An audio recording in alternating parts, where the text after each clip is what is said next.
Radio J. Le forum Radio J, Frédéric Aziza. Radio J. Bonjour et bienvenue au Forum Radio J dont vous êtes l'invité Bernard-Henri Lévy. Bonjour. Bonjour.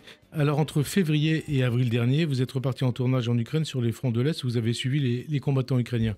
Vous en avez tiré un film, Notre guerre, dernier volet du Quatuor ukrainien, présenté à Cannes. C'était le 13 mai dernier, qui va être diffusé ce soir sur France 5. Un film émaillé de flashbacks qui vous permettent de vous remémorer une guerre qui a commencé en 2014 et que vous avez vécue de bout en bout depuis la place Maïdan à Kiev. Un documentaire en forme d'hommage au peuple ukrainien martyrisé et massacré par Poutine. Alors d'abord, pourquoi ce film, Bernard-Henri Lévy, et au-delà, en quoi c'est notre guerre? Il s'agit de notre guerre en Ukraine. C'est la même question et la même réponse, parce que pour l'Europe, c'est une guerre existentielle que lui a déclarée Poutine et que livrent pour nous les Ukrainiens. Donc, comme je sais que nous sommes dans un pays où tout le monde n'en est pas toujours convaincu, où il y a chez Le Pen Bardella et chez Mélenchon Mathilde Panot une propension à trouver avoir de la sympathie, à trouver des excuses à Poutine. Un parti de Poutine en France ? Oui, une sorte de parti poutinien, mais aux frontières indécises. Donc ce film, il est fait pour rappeler aux gens normaux qui ne sont pas intoxiqués par les propagandes extrémistes qu'il y a là, sur le sol européen, une guerre qui nous concerne directement, menée par un régime qui voudrait déstabiliser, perturber nos élections, déstabiliser nos économies et peut-être s'allier avec l'Iran, et ainsi de suite. Donc, la guerre russe en Ukraine, elle nous concerne au plus près. C'est mon obsession, c'est une de mes obsessions, j'en ai deux. Il y a Israël et celle-là. Et justement, on va parler d'Israël. Depuis 11 ans. Depuis 11 ans, je la documente inlassablement. Je vais sur le terrain avec mon camarade Marc Roussel et mon ami Gilles Herzog, et on filme, et on ramène ce qu'on voit. Et ce que vous verrez ce soir à France 5, je crois que c'est des images qu'on a pas vues. Exceptionnel, avec d'ailleurs des entretiens avec le président Zelensky et le président Macron. Il y a ça, mais il n'y a pas que...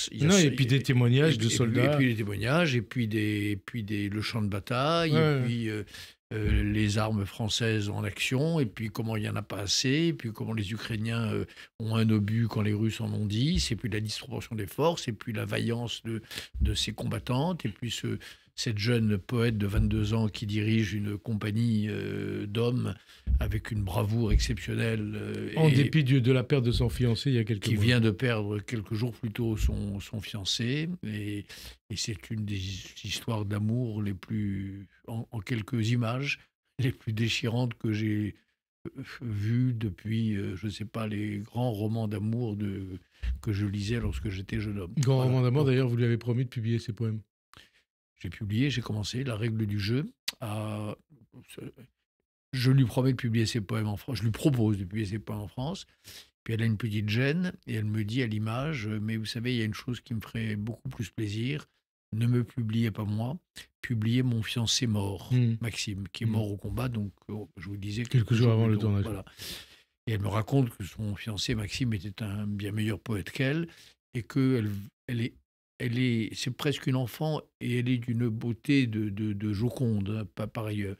Et elle me dit, moi je veux vouer le reste de ma vie à dresser un monument à mon fiancé tombé au combat, à mon amour mort.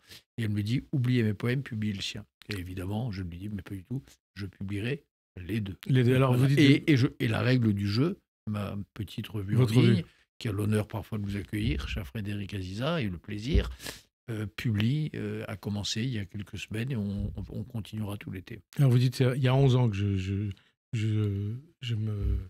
je suis sur cette guerre, mais vous êtes donc aussi écrivain, philosophe, cinéaste et chroniqueur, et vous êtes reporter depuis 1971 avec votre départ pour le Bangladesh. Qu'est-ce qui fait que vous avez toujours eu ce besoin constant de vous engager et de témoigner depuis le Bangladesh, depuis 1971 ? D'abord, le désir la volonté de témoigner, parce que je crois qu'il faut le faire. La volonté, quand on vient de ma génération, une génération hyper théoricienne, formée à la pensée structuraliste, etc., pensée une volonté de revenir au terrain, aux choses mêmes. J'appartiens à une génération, Michel Foucault, Louis Althusser, Jacques Derrida, où on nous enseignait en gros que le travail de la pensée, c'est un travail qui allait du concept au concept sans passer par les choses. Il y a un moment où on se révolte contre ça, et où on se dit il faut aller aux choses. Voilà. Donc il y a ça. Il y a le goût de l'aventure. Moi, j'aime l'aventure. Je suis heureux à Paris, mais il m'arrive de suffoquer un peu. Et quand je suis avec mes copains et mes camarades filles sur un terrain de reportage, je me sens bien, je suis heureux. C'est difficile à dire, peut-être. Vous êtes heureux de voir ce qu'il y a de pire dans le monde ? Non. En tout cas, de raconter ce que vous voyez. Je suis heureux de faire quelque chose d'utile. Et puis non. Puis il y a comme ça, quand vous êtes sur les routes, quand vous êtes dans un monde qui n'est pas le vôtre, quand vous êtes quand vous devenez étranger à vous-même, quand vous changez le régime de votre corps, il y a un sentiment d'étrange liberté qui s'opère. Et j'ai toujours eu ça. Je ne sais pas si c'est très avouable, mais j'ai toujours aimé le reportage pour ça. J'en ai fait toute ma vie. J'en ai fait pour Le Monde longtemps. Je l'ai fait pour Combat. Pour Paris Match. Après, j'en ai fait pour Le Monde. Et puis depuis 2014, 2015 peut-être, je suis passé à Match. Et je suis un peu grand reporter à Match. Voilà. Donc, toutes ces raisons mêlées font que j'aime le grand reportage. Alors, vous aimez le grand reportage, vous aimez la lecture, vous aimez l'écriture. 48 ans après La Barbarie à visage humain, est-ce que c'est pas quelque part ce que vous faites, une suite de ce livre ? De montrer ce que la barbarie peut être à visage vous savez, humain. Pour un écrivain de ma sorte en tout cas, qui va d'un genre à l'autre, c'est vrai que je fais des livres de philosophie, je fais des romans, je fais du cinéma.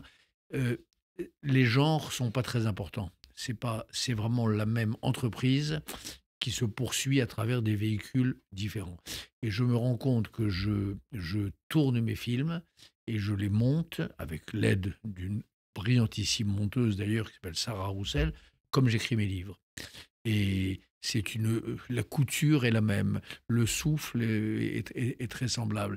Et quand j'écris un livre de philosophie, je me rends compte que je l'écris, j'essaye, je voudrais, je ne sais pas si j'y arrive, j'essaie de mettre le même suspense que si j'écrivais un roman.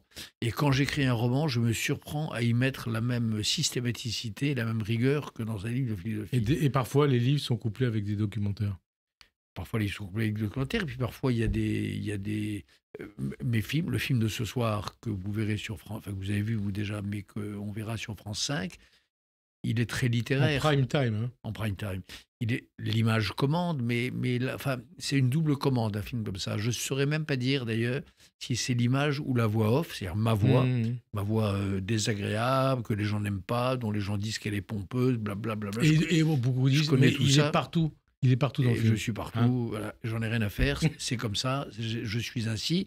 Mais ce qui est intéressant sur le making-of du film, c'est que je ne saurais dire qui des images ou de la voix commande le plus. Voilà.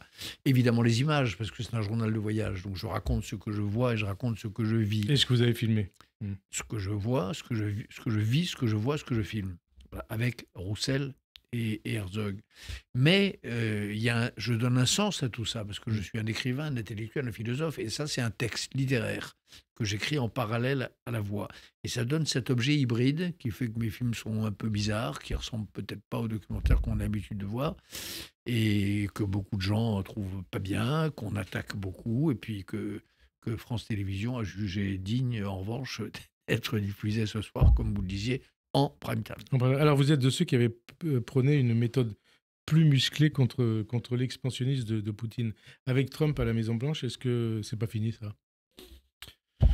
Écoutez, j'espère que non, parce que Trump, c'est pas Trump. Trump, c'est pas que Trump, c'est aussi un parti, c'est aussi une opinion publique, c'est aussi un électorat. Mais vous avez l'impression qu'il a évolué depuis son arrivée à la Maison-Blanche ? Notamment par rapport à l'Ukraine, surtout. Hein. Par rapport à l'Ukraine, oui. Peut-être. Et en tout cas, moi, je fais tout ce que je peux dans mes modestes moyens pour mieux employer. Le film Notre guerre de ce soir, la première projection, elle a eu lieu sur le Capitole, à Washington, au Sénat des États-Unis. Et il y avait dans la salle des sénateurs, des représentants et des gens d'administration. Et pour moi, c'est des capitales. Et ils vous ont dit quoi? Ils m'ont dit quoi? Ils m'ont dit que c'était très bien, ils m'ont dit des choses gentilles. Non, mais ce qu'ils vous ont dit, les Trumpistes, ça change notre manière de voir les choses.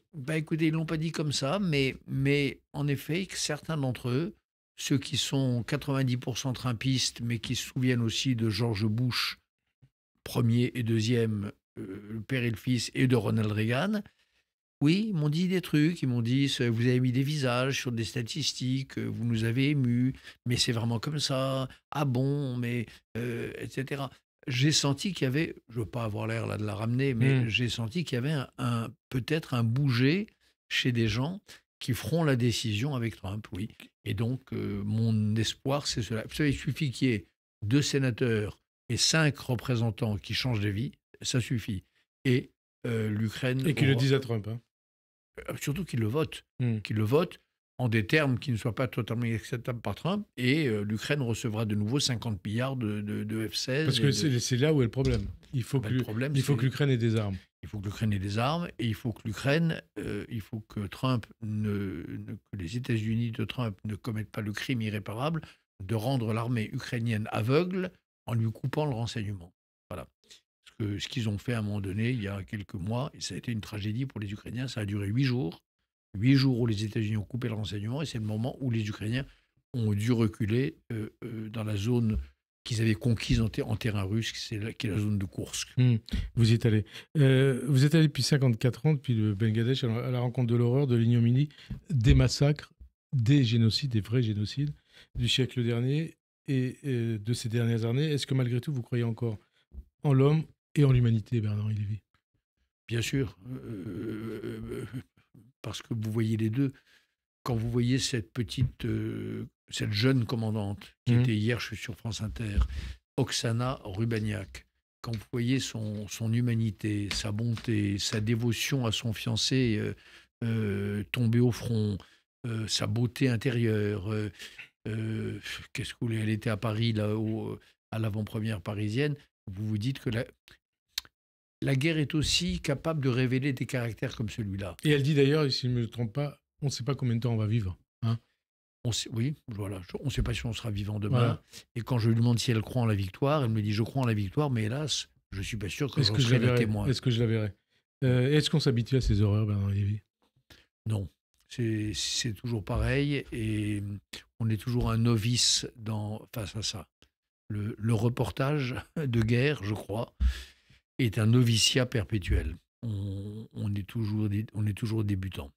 En tout cas, quand on est honnête et quand on a un peu de cœur,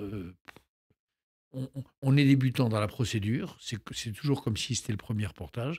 Et on est débutant dans l'émotion. Quand on voit les morts de Boutcha, qui sont au début du film, par exemple, le jour où je les ai vus, déjà je dors pas bien naturellement, mais là… Vous l'avez raconté dans un précédent livre. J'ai passé des semaines, je ne dormais pas, j'étais hanté. Je me réveillais, et si je m'endormais, je me réveillais avec les visages de Boutcha qui me sautent au visage, comme d'ailleurs les visages de Kfar Aza et de Be'eri, les kibboutz israéliens. On va parler, mais on se demande, en fait, vous n'avez pas besoin de ça pour vivre. Pourquoi vous êtes impliqué comme ça depuis 50 ans, hein?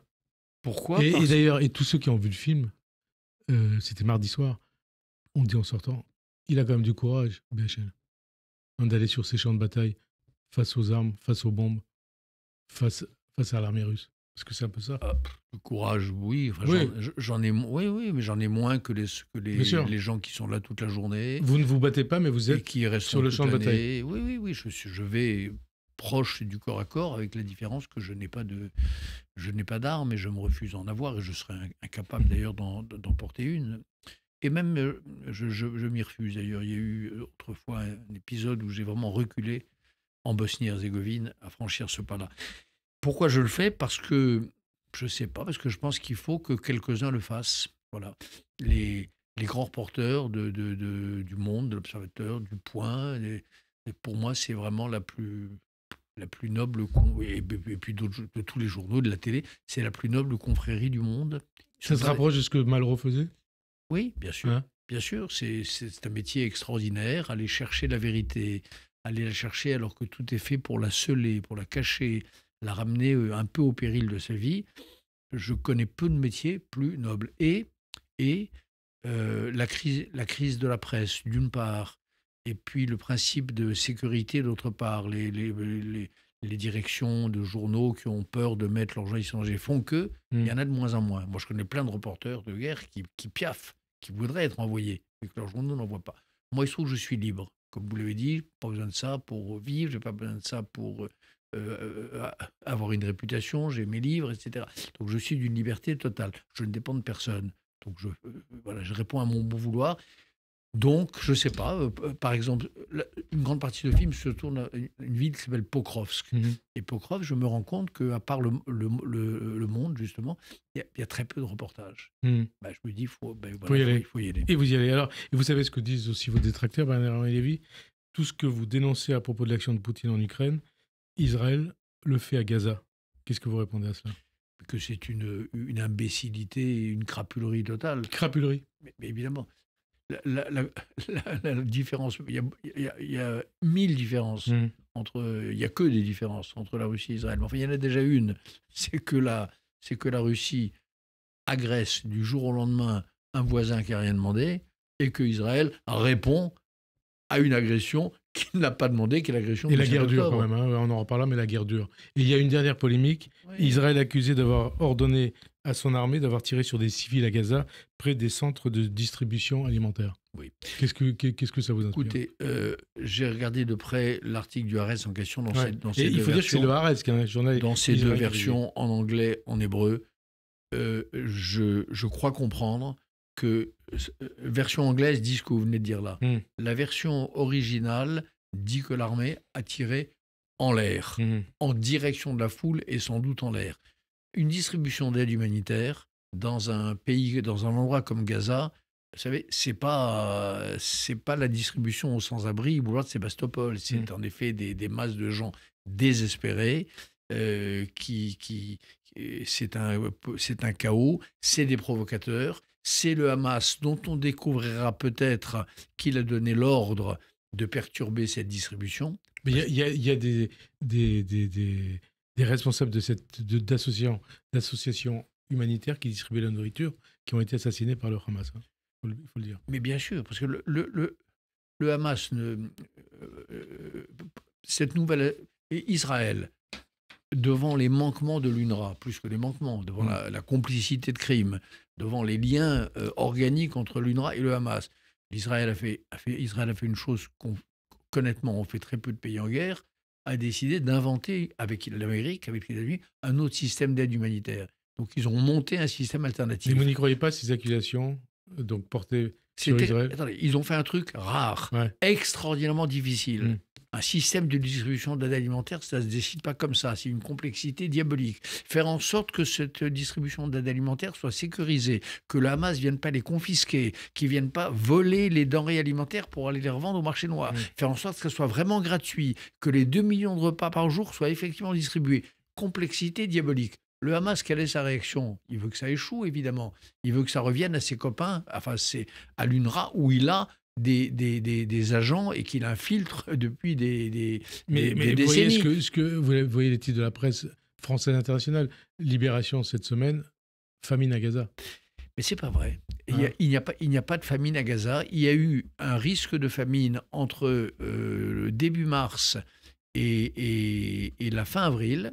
Un risque de famine. En vérité, il y avait des stocks alimentaires, mais un risque de famine, ça c'était vrai. C'est au moment où Israël, devant le scandale du détournement de l'aide par le Hamas, a dit « Attendez, on s'arrête une seconde, on réfléchit et on se creuse les ménages pour trouver un système différent. » Donc là, en effet, il y a eu un risque. Mais depuis le début mai, il n'y a pas de famine à Gaza. Il y a les camions entrent et les repas sont distribués. Alors attendez, Gaza c'est horrible, les gens n'ont pas de maison, les gens fuient d'un endroit à l'autre, sont déplacés du nord au sud, du sud au nord, et après ils vont au centre, et ils vivent dans des camps de fortune, mais des tentes, mais on ne peut pas dire n'importe quoi, c'est pas une famine. On va revenir à Gaza, l'Iran. L'Iran, c'est l'actualité de ces derniers jours. En quoi la guerre menée par Israël et les États-Unis contre l'Iran, c'est, comme vous l'avez dit pour l'Ukraine, c'est notre guerre. C'est notre guerre parce que nous, Israël d'une part, mais pas seulement Israël, était la cible. Voilà. Mais Israël d'abord, bien sûr. La cible de cet armement nucléaire en gestation. Et pour Israël, c'était vital. C'était maintenant ou jamais. Alors, je vois des gens qui disent « Mais attends, ils n'étaient pas encore prêts. Ils n'étaient qu'à 60, ils n'étaient pas encore à 90. » En gros, il fallait attendre qu'ils aient la bombe pour attaquer. Hein, vous avez quelqu'un qui vous braque dans la rue, vous n'attendez pas qu'il vous ait tiré dessus pour répondre. Si vous êtes tiré dessus, vous êtes mort. Il y en a qui font ce parallèle. Hein. Si en 38, 39, 40, on avait bombardé les usines d'armement d'Hitler, il n'y aurait peut-être pas eu le parallèle est juste, bien sûr. Là, écoutez, l'Iran, la volonté était claire de se doter de l'arme nucléaire. La volonté de dissimuler la construction de cette arme était évidente. L'intention était affichée tous les ans, depuis le début du programme nucléaire. Détruire Israël. Et les progrès étaient évidents. Et il y a enfin eu un rapport de l'AIEA à la veille de la guerre des 12 jours qui extrêmement alarmant, avec leur côté diplomate, machin, en disant on n'a pas de preuve non plus que l'arme... évidemment qu'elle n'était pas encore à 90, heureusement. Tout ça fait que... L'uranium enrichi. Hein. Pardon ? L'uranium enrichi à 90%. Oui, l'uranium enrichi à 90%. Tout ça fait qu'il n'y avait pas d'autre choix que... Ou alors, je peux vous dire, l'autre choix, c'était d'attendre 6 mois ou d'attendre 1 an. Et alors là, bonjour la contamination, bonjour le désastre écologique, bonjour le Tchernobyl puissance 100, si Israël avait attendu. Si Israël avait attendu. Et puis, je suppose que vous dites comme beaucoup, Israël a fait le sale boulot pour les Occidentaux. Avec les États-Unis. Je ne dis pas tout à fait ça, parce que ce n'est pas un sale boulot. Ou un bon boulot. Oui, c'est un bon boulot, parce que honnêtement, on a fait des reproches à Israël sur les morts civiles de Gaza. On va en parler, en Iran, opération admirablement menée, parce que bien préparée. La grande différence, c'est que cette opération-là, comme l'opération des beepers du Hezbollah, Israël n'a pas été pris de court, n'a pas été poignardé dans le dos. Israël s'est préparé calmement, avec le meilleur service secret du monde, avec l'une des meilleures armées du monde, et ils ont tapé les centrales nucléaires, ils ont tapé les bases, les rampes de lancement des missiles balistiques, ils ont tapé les centres de commandement, ils ont mis l'Iran à genoux et ils ont pris le contrôle du ciel. Donc, c'est pas en termes, les gens qui s'intéressent un peu à la guerre, bon, je ne suis pas un spécialiste, mais je finis par Vous l'être un avez petit connu peu. des guerres. Oui. C'est une guerre plutôt admirablement menée, franchement. Donc ça, c'est le bilan que vous faites de cette guerre des 12 jours. Il y a quand même un certain nombre de questions sans réponse. D'abord, où sont passés les 408 kg d'uranium enrichi iranien ? Donald Trump a dit cette nuit qu'il n'avait pas été mis dans un endroit sûr par le régime des Mollahs. Est-ce que tous les objectifs de cette guerre ont été atteints pour vous ? Oui.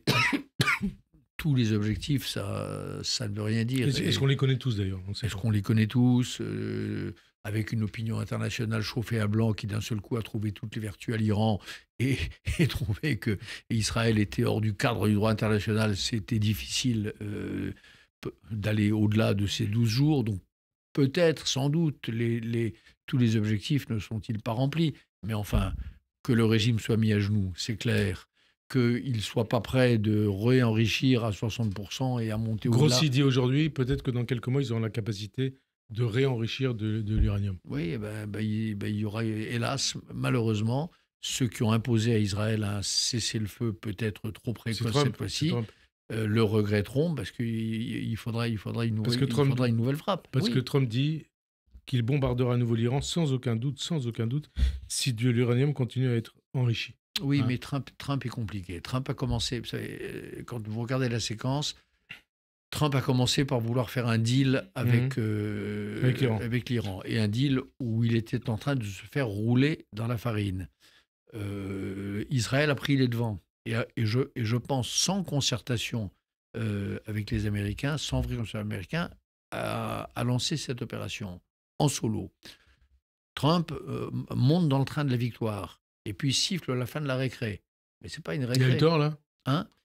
Là, vous dites plus merci Trump, vous dites le contraire ? Je pense que c'est pas une récré. Je pense qu'il n'est pas un surveillant général. Je pense que c'est une guerre d'une gravité extrême, que l'Iran nucléarisé, c'est un danger pour le monde, et qu'on réfléchit un peu plus longuement avant de décider que la guerre est finie. Parce que si vraiment une partie de l'uranium a été déplacée, ça veut dire que la guerre n'était pas tout à fait finie. Alors la France et ses principaux partenaires européens entendent jouer, je cite Jean-Noël Barrot, un rôle central dans les négociations sur le nucléaire iranien, notamment en raison de leur pouvoir à réimposer des sanctions contre l'Iran, la France et l'Europe. Est-ce que vous croyez à des négociations avec l'Iran? Puis on faisait ce parallèle avec l'Allemagne nazie. Est-ce qu'on aurait pu négocier avec Hitler? Bien sûr que non. On a négocié pour notre perte. Ça s'appelle les accords de Munich. Ouais. Donc non. Donc est-ce qu'on peut avoir un nouveau Munich avec l'Iran? Est-ce qu'on peut négocier? Grâce à Israël, ce ne sera pas un Munich. Parce qu'un Iran, un régime des mollahs affaibli, qui n'a plus le contrôle de son ciel, qui ne dispose plus de son appareil militaire, etc., c'est un régime, en effet, très différent de celui d'il y a 15 jours. Donc, avec celui-là, on peut peut-être négocier, oui, peut-être. Un Hitler en 1938 qui aurait perdu ses capacités militaires, qui aurait perdu ses ambitions, les moyens de ses ambitions sur ses voisins, peut-être qu'en effet, on aurait pu négocier je ne sais pas quoi, d'ailleurs, parce qu'il restait encore le peuple allemand, et puis un Hitler arrêté dans son projet d'extermination du peuple juif, peut-être, mais il faut d'abord arrêter tout ça. Il faut arrêter tout ça. Alors, pour l'instant, les Juifs, par parenthèse, en Iran, les derniers... on arrête des Juifs, 700 Juifs arrêtés. Oui. C'est-à-dire, 700 Juifs arrêtés, ça veut dire quoi? Ça veut dire les derniers Juifs iraniens, les plus pauvres entre les pauvres, hein, les plus... vraiment, les derniers Juifs d'Iran, ils sont raflés comme des bêtes en grand nombre et mis je ne sais où parce que suspectés d'être des membres d'une 5e colonne. Ça ne vous rappelle pas quelque chose par rapport à si ça ne s'appelle pas de l'antisémitisme, si ça ne s'appelle pas des rafles, hein, je ne sais pas ce que ça s'appelle. Alors, au passage, Trump qui a obtenu donc un cessez-le-feu entre l'Inde et le Pakistan, qui a contribué à la signature de cet accord de paix entre la République démocratique du Congo et le Rwanda, qui continue à pousser à un accord entre la Russie et l'Ukraine et qui considère avoir réglé le problème iranien, sollicite le prix Nobel de la paix. Est-ce qu'il est fondé à le demander et à le recevoir? Trump, prix Nobel de la paix. Mais je crois que c'est pas comme ça que ça marche le prix Nobel de la paix. Ouais, mais bon. On le demande pas déjà. C'est comme là, c'est le Pakistan aussi qui a demandé pour lui. Oui. Ah ben le Pakistan, grand État démocratique devant mais l'éternel. Bon, c'était Trump, prix Nobel de la paix, ça vous paraît possible, plausible? Si c'est demandé par le Pakistan, il est mal parti, parce que voilà encore un État voyou, encore un État nucléarisé, encore un État... la bombe nucléaire au Pakistan, ça j'ai écrit Qui a tué Daniel Pearl il y a 20 ans, c'était sur ça. La bombe nucléaire, l'arme nucléaire au Pakistan, c'est les services secrets et l'islamisme radical, qui a la double clé. Et alors, et je reviens à Trump, prix Nobel. Oui. Est-ce que ça serait plus légitime qu'Obama, prix Nobel de la paix, puisqu'il l'a eu, lui? Obama, c'était déjà absurde, parce qu'en plus, il n'avait rien fait. Totalement absurde. C'était au début de son mandat. C'était un encouragement à ce qu'il travaille. Voilà. Dans le cas d'Obama, c'était un prix d'encouragement. C'était un encouragement surtout à ce qu'il ne fasse plus rien. C'était une espèce de...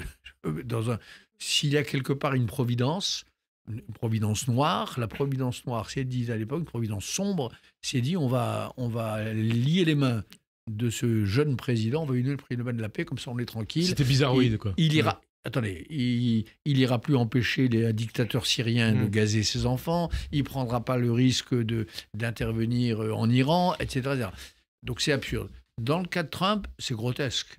C'est grotesque, Bah oui, parce que ces accords de paix, le Rwanda, le Congo, la vie fait que je connais aussi un petit peu, etc.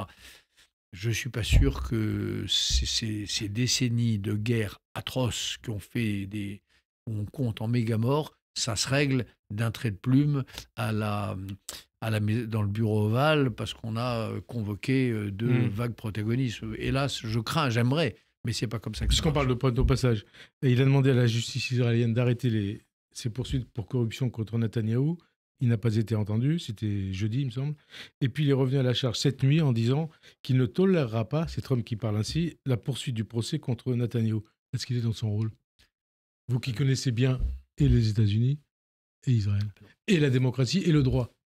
Moi, mon conviction, c'est qu'il n'est pas il est dans son rôle, non. Israël n'est pas une colonie américaine et Trump n'a pas autorité sur les Juifs israéliens. C'est une blague. Mais il se conduit là. C'est ça qui est extrêmement... qui fait que même si j'ai dit merci à Trump le jour où il est venu en renfort d'Israël. Vous dites toujours aujourd'hui merci à Trump. Le jour où il est venu en renfort d'Israël en tapant la centrale nucléaire de Forno, j'ai dit merci.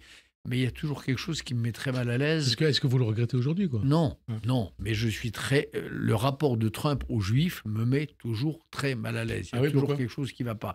Le rapport à Israël, là, par exemple, ça ne va pas. Il ne donne pas l'ordre à Israël de lancer des poursuites ou d'arrêter des poursuites.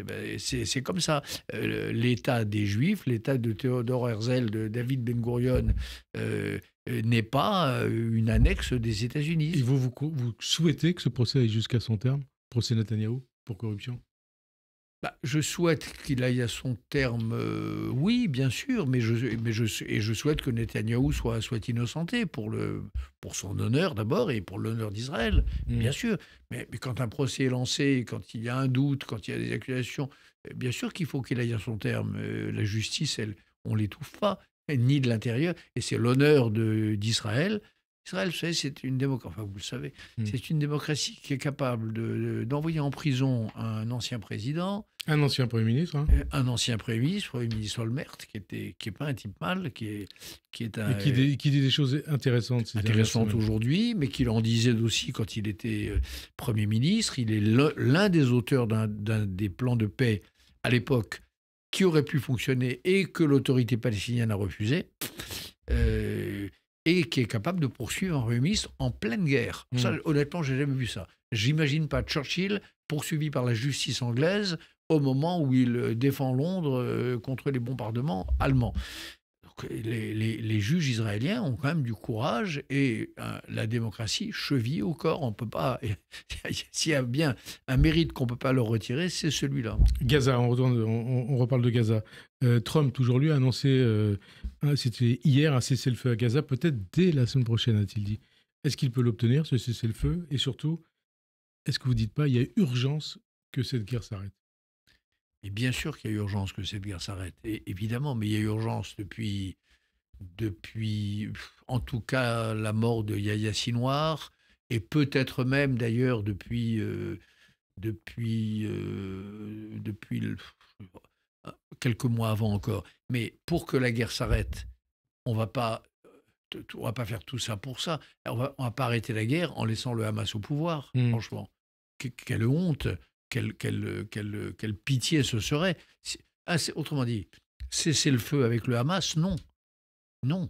Un cessez-le-feu parce que le Hamas aurait rangé les Gaules, aurait pris le chemin de l'exil, comme Arafat en 1982, qui quitte le Liban pour aller en Tunisie, oui, mais pas un cessez-le-feu avec le Hamas. Alors là, pour le coup, on ne fait pas un cessez-le-feu avec des nazis et des pogromistes. Des nazis et des pogromistes. D'ailleurs, il y a cette initiative franco-saoudienne qui a été stoppée par les frappes israéliennes en Iran, qui visait à reconnaître l'État de Palestine, mais en échange de la reconnaissance d'Israël par les pays du Golfe, par les Palestiniens également, la réforme de l'autorité palestinienne et la fin de l'emprise du Hamas à Gaza. Ça va dans le bon sens ou pas ? Non, ça ne va pas dans le bon sens, parce que on ne peut pas imaginer un État palestinien dirigé par des gens dont le vrai but n'est pas d'avoir un État palestinien, mais de détruire Israël. Voilà. Donc, or le Hamas, c'est ça. Non, et si le Hamas est éjecté de Gaza. Ah ben si le Hamas est éjecté de Gaza, non, ça ne fait pas partie de conditions, hélas. Mais c'est pas clair. Mais si le Hamas est éjecté de Gaza, si sa défaite est éclatante, si le peuple palestinien constate qu'il a été mené dans une impasse par des criminels, si les Palestiniens se réveillent comme des somnambules qui se réveillent d'un cauchemar, et s'ils disent dans leur majorité « mais on a été abusés », et évidemment qu'il faut faire la paix avec Israël, et évidemment qu'il faut vivre en bonne intelligence, et c'est même un blessing, une bénédiction d'avoir Israël à nos côtés, là, évidemment qu'il faut... Vous y croyez, ça ? J'y crois, oui, parce que je crois que l'histoire a plus d'imagination que les hommes. Et comment on fait pour savoir si les Palestiniens le veulent ? Il faut des élections, il faut quoi ? ils font des élections. Et puis il y a quand le Hamas est détrôné et quand l'autorité palestinienne est remplacée par une autorité digne de ce nom, il y a une presse un peu libre. Et puis notamment dans les territoires où Israël a un droit de regard, la presse est libre. On voit ce que les gens pensent, on voit ce qu'ils disent, etc. Bien sûr que c'est pensable. Vous parlez de l'Allemagne tout à l'heure. L'Allemagne, elle était nazie jusqu'en 1945, à 99%. Voilà. Du jour au lendemain, c'est-à-dire en quelques années, elle est devenue démocratique, elle est devenue européenne, elle a tendu la main à la France. Et l'allié de la France et l'Europe. Donc bien sûr que tout est possible, mais pour que ça soit possible, il faut que les fauteurs d'horreur soient vraiment vaincus. Il faut que le monde entier comprenne que la voie dans laquelle il tentait d'entraîner, en l'occurrence les Palestiniens, était une voie maudite, une voie de malheur, une voie criminelle pour les Israéliens et suicidaire pour les Palestiniens. Ça doit rentrer dans la tête des gens. Alors, le 19 mai dernier, depuis Jérusalem, Bernard-Henri Lévy, vous avez critiqué la reprise de la guerre à Gaza. Vous étiez donc à Jérusalem. Votre appel, comme ceux de Johann Sfar, Delphine Orviller, Anne Sinclair ou Denis Oliven, ont été critiqués par une partie de la communauté juive et encore plus violemment par les insoumis, avec en tête de gondole un certain Émeric Caron qui vous accusait de défendre Israël comme les autres, un État qui, dit-il, colonise, assassine et génocide. Qu'est-ce que vous répondez à ces attaques ? Rien ? Rien. Honnêtement, les attaques du député Caron, j'ai pris l'habitude de les ignorer. Il n'y a pas un jour où ils ne prennent pas une tête de Turc, non, une tête de Juif, malheureusement, et où ils ne l'alignent. Donc, c'est tellement systématique que ça en devient franchement nauséabond. Donc, je choisis d'ignorer. Ce genre de choses, je ne réponds pas. C'était pour parler de votre appel Mon appel, ce n'était pas exactement un appel à arrêter la guerre. C'était un appel à faire ce que je vous dis depuis un moment. C'est-à-dire, je souhaite que la guerre s'arrête. Je trouve qu'il y a trop de victimes civiles côté palestinien. Je dis que chaque enfant palestinien mort, ça me brise le cœur. Et j'ai passé ma vie à dire que les vies civiles s'équivalent et qu'une vie vaut une vie. Je n'ai pas changé d'avis aujourd'hui. Mais je dis que pour ça, il faut que le Hamas rende les otages et dépose les armes. J'ai répété ça en ouverture du Forum international des écrivains de Jérusalem. Oui, bien sûr. Et alors, la gauche de LFI en passant par le PS et LV, qui matin, midi et soir dénonce un génocide à Gaza et qui accuse tous ceux, juifs ou non, de complices des génocides ou de génocidaires dès lors qu'ils refusent de parler de génocide. Ça vous inspire quoi ? Écoutez, rappelez-vous Mélenchon, le jour de la manifestation de soutien au kibboutz endeuillé d'Israël. Israël n'a pas encore répliqué. Israël est sous le choc, stupéfié, sidéré, ne sait même pas qu'est-ce qu'il va faire. Les Juifs, les Parisiens, et hélas, en grande partie, quasi uniquement les Juifs de France, se rassemblent pour exprimer leur chagrin. Qu'est-ce que dit Mélenchon ? Il dit le parti du génocide est de sortie. Il n'y a même pas eu le début de commencement d'une riposte. L'armée israélienne a l'arme au pied et Mélenchon dit le parti du génocide est de sortie. De quoi Mélenchon est-il le nom ? De quoi LFI est-il le nom ? Voilà ce que dit Mélenchon face à une manifestation c'était même pas contre... De recueillement. De chagrin. Le parti du génocide est sorti. Donc, cette histoire de génocide, elle a commencé dès le premier jour. Alors, aujourd'hui, on est au dernier jour. Alors, les gens disent n'importe quoi, toujours. À l'époque, la phrase de Mélenchon, c'était juste ignoble et grotesque. Mais aujourd'hui, c'est juste absurde. Comment peut-on accuser de génocide ? On parlait tout à l'heure, vous et moi, de cette histoire d'aide humanitaire. Oui.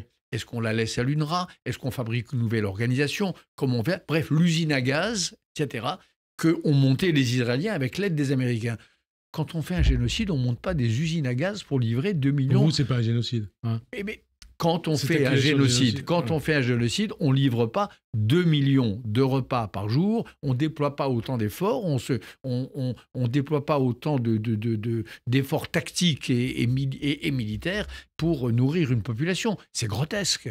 Il n'y a pas d'intention génocidaire, c'est évident, mais il n'y a pas non plus d'effet génocidaire. C'est une accusation dont on sait bien quel est le but, c'est une aversion accusatoire. C'est une aversion accusatoire. De nazifier l'État d'Israël, éventuellement. Nazifier, montrer qu'ils sont aussi mauvais que ceux qui ont voulu qui les ont exterminés pour une grande partie et qui ont voulu les exterminer jusqu'au dernier, il y a 80 ans, bien sûr. C'est une infamie. Ça veut dire qu'elle est devenue le déversoir de la haine antisémite sous couvert d'antisionisme ? Oui, et ça veut dire que cette affaire de génocide, doublée avec des accusations, avec le scandale de la mort des enfants transformé en crime quasi rituel chez certains, que tout ça est en train de composer une tambouille qui nous fabrique la machine antisémite la plus diabolique que j'ai vue dans ma vie d'homme. Qu'est-ce qui fabrique cette tambouille antisémite ? Vous avez le LFI, et puis des agitateurs professionnels, des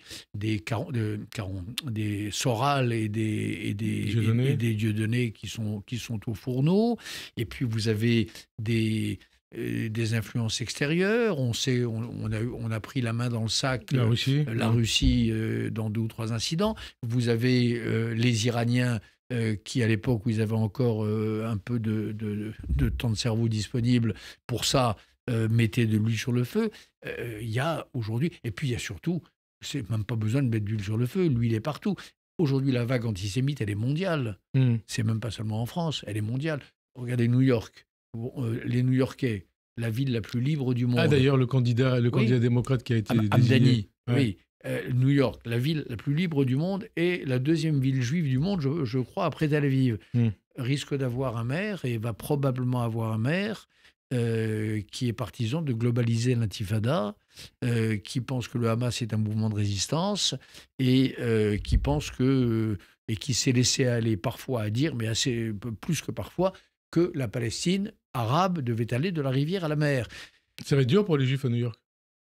Oui, ça va être dur. Pris entre l'enclume de Trump et le marteau d'un parti démocrate qui ressemblerait à ce monsieur Hamdani, c'est-à-dire qui irait chercher sa radicalité du côté de l'antisémitisme, je ne sais pas comment on pourrait... Vous seriez citoyen de New York, vous voteriez républicain ? Déjà, j'aurais voté Cuomo dans la primaire démocrate. Oui, je ne voterai pas, bien sûr, je ne voterai pas contre cette... Je ne voterai pas pour ce visage-là du Parti démocrate. Parce que beaucoup ont dit que c'est un genre de Rima Hassan, ce Hamdani. Oui, bien sûr, c'est les mêmes ressorts, c'est la même habileté, c'est aussi la même obsession. Les mêmes obsessions, puis la même habileté, c'est des gens qui, malheureusement, tant Rima Hassan que Hamdani sont pas nés de la dernière pluie, ont une rhétorique assez habile. Donc c'est évidemment on est confronté aujourd'hui à une situation hautement explosive. Quand vous avez des charges de TNT morale avec des artificiers pas tous abrutis, la situation est très dangereuse. 2-3 questions, on arrive à la fin de cette émission. Au passage, dès lors que les médias ne relaient pas les éléments de langage des insoumis, Mélenchon, Bompard et leurs amis accusent les journalistes de relayer la propagande israélienne avec menace de diffamation à la clé. Dernière cible de ces insoumis, de Caron notamment, le chroniqueur européen de Libération, Jean Quatremer, qui s'est montré critique dans un article sur les positions jugées pro-iraniennes de LFI. Et Caron lui répond dans un tweet « Menteur hypocrite, soutien des tueurs d'enfants, propagateur de fake news, harceleur ». Et tweetos pro-israélien doit-il, compte tenu de son profil, être ciblé par un bombardement ? Qu'est-ce que ça vous inspire ? C'est menace de mort. Je découvre ce texte en vous écoutant et vous parlez très vite. Donc j'espère que je n'ai pas entendu ce que j'ai entendu. Si j'ai entendu ce que j'ai entendu, c'est une menace de mort. C'est atroce, oui. Et Jean Quatremer, je le connais à peine, mais je le lis. C'est un journaliste remarquable. Et honnête. Et c'est un intellectuel de bonne tenue. Qui sait réfléchir. Donc, oui, c'est une cible mise sur sa tête. C'est gravissime. Dominique de Villepin, on arrive à la fin de l'émission, qui vient de créer un parti, envisage très sérieusement d'être candidat en 2027. Je crois, c'est vous qui l'aviez dit en octobre dernier, qu'il y a chez Jean-Luc Mélenchon, comme chez Dominique de Villepin, autre chose que du calcul froid. Il y a une haine qui l'inspire, qu'il dégage, une haine d'Israël et ceux dont Israël est le nom, c'est-à-dire les Juifs. Vous dites la même chose aujourd'hui ? Et comment vous le dites ? Une haine d'Israël. D'abord, sur le parti de Villepin, je vous rappelle, les gens ont la mémoire courte, pas vous, mais il a déjà fait le coup il y a quelques années. Ouais. La création du parti pour se mettre sur orbite présidentielle. Parce qu'il voulait battre Sarkozy. Battre Sarkozy, faire parler de lui, faire un peu de tapage et tout ça, puis après ça se dégonfle comme une baudruche. Attendons de voir si... voilà.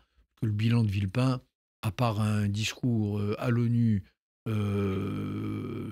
qu'il n'avait pas écrit et qu'il ne disait pas en son propre nom, et dit sur il savait parler. Hein, il savait parler, pas si bien en tout cas, ça. L'actualité. Je ne sais pas s'il sait parler si bien. L'actualité Villepin. Oui. Est-ce que vous redites aujourd'hui ce que vous disiez le 8 octobre ? Qu'il hait Israël ? Oui, je crois qu'il hait Israël. Il avait considéré que vous l'accusiez d'être antisémite. Qu'il haïsse Israël me semble clair. Mais c'est presque... Ça se voit sur son visage. Parce que je le connais, Villepin. Je l'ai fréquenté jadis. Et je le vois. Dès qu'il parle d'Israël, c'est-à-dire souvent, son visage se déforme. La mâchoire se crispe. Faites voir, montre-moi comment vous faites. Hein ? Mais je ne veux pas le faire, non. Il faut pas attaquer les gens au physique. Mais là, c'est vrai, c'est pas au physique. C'est vrai que la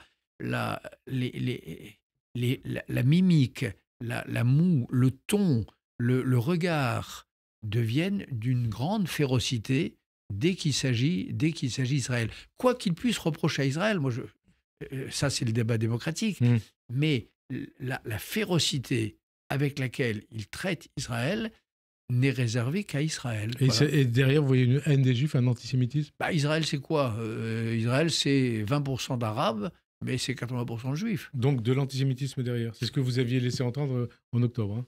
Est-ce qu'il avait mal accueilli ? Il avait mal pris, oui. Ouais. Oui, c'est vrai que c'est une accusation infamante. Mais vous la refaites ?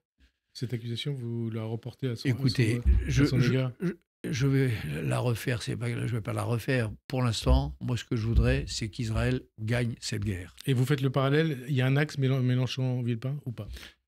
Enfin, comme toujours dans ces cas-là, il y a un axe, et j'imagine une rivalité sauvage, une rivalité de proximité. Parce que c'est vrai qu'ils sont proches aujourd'hui, que Villepin parle comme Mélenchon et Mélenchon comme Villepin.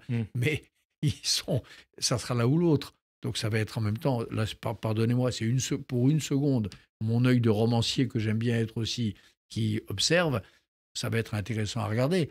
Comment ces deux-là vont se dévorer l'un l'autre, même s'ils sont d'accord sur le fond. Dernière question, vous êtes un intellectuel et un homme de lettres. Qu'est-ce que vous inspire la proposition de Jean-Luc Mélenchon de rebaptiser la langue française en langue créole? Je ne comprends même pas ce que ça veut dire. Je comprends même pas. La langue française, c'est la langue française. C'est la langue de Boileau, de Racine, de Marcel Proust. Qu'est-ce qu'il cherche à travers ça? Et de Paul Valéry. Il cherche à provoquer, il cherche à draguer ceux qu'il croit être les quartiers. Je crois que les quartiers sont beaucoup plus raisonnables qu'ils ne le pensent. Vous savez, je me rappelle quand nous fondions avec Julien Drey et Harlem Désir SOS Racisme, dans les quartiers, on chantait, il y a longtemps, il faut dire, enfin, on chantait la Marseillaise. Dans ceux qu'on appelle les quartiers aujourd'hui. Ça vous manque? Et où les insoumis vont semer les germes de la haine, d'accord? Où ils vont incendier les esprits, ils incendient les âmes. Nous, avec Julien Drey et Harlem Désir, on arrivait avec des drapeaux bleu, blanc, rouge et on était accueillis par le peuple des quartiers, comme ils disent, qui chantait la Marseillaise. Voilà. Alors merci. Avant de conclure, Bernard-Henri Lévy, je rappelle que votre film Notre Guerre est diffusé ce dimanche 29 juin sur France 5, ce soir, en prime time. Merci d'avoir accepté 21h de participer à cette émission. Bonne fin d'après-midi sur Radio J et à dimanche prochain. Merci. Merci.